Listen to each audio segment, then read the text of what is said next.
Welcome to Storytime with Nisa.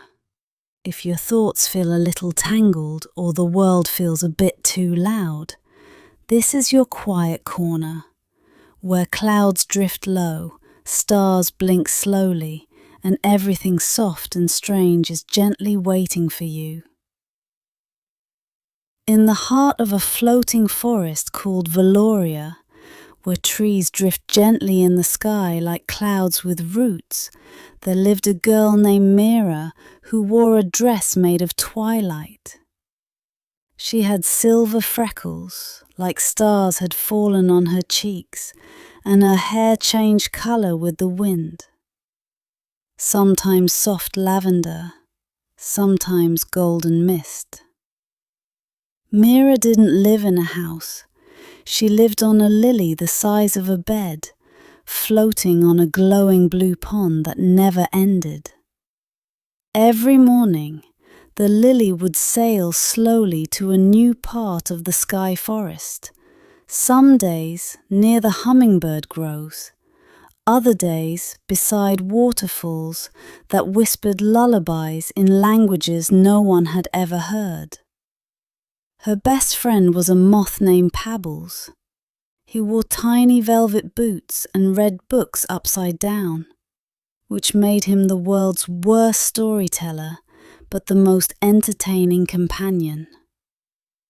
Pebbles often said things like, "The moon once tried to knit a sweater, but kept poking holes in the sky." Mira never corrected him. She just smiled and listened, letting his words float through the air like music made of dreams. One evening, as twilight spilled like ink across the clouds, the lily stopped beside a sleeping mountain with mushrooms that glowed in 7 colours. Mira plucked one of the glowing mushrooms and placed it beside her pillow. It hummed softly, a tune she didn't know but somehow remembered.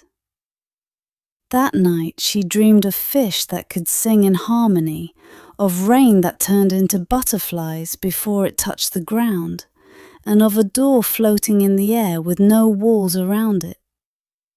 When she opened it, warm cinnamon-scented wind rushed out and wrapped around her like a story that hadn't been told yet. In the morning, Pebbles had baked a tiny pancake the size of a button, and Mira sipped nectar tea from a flower cup while the lily gently rocked. Somewhere far off, a bell rang from a tree with silver leaves. Not to wake anyone, just to say, "The world is still here. Dream a little longer if you'd like."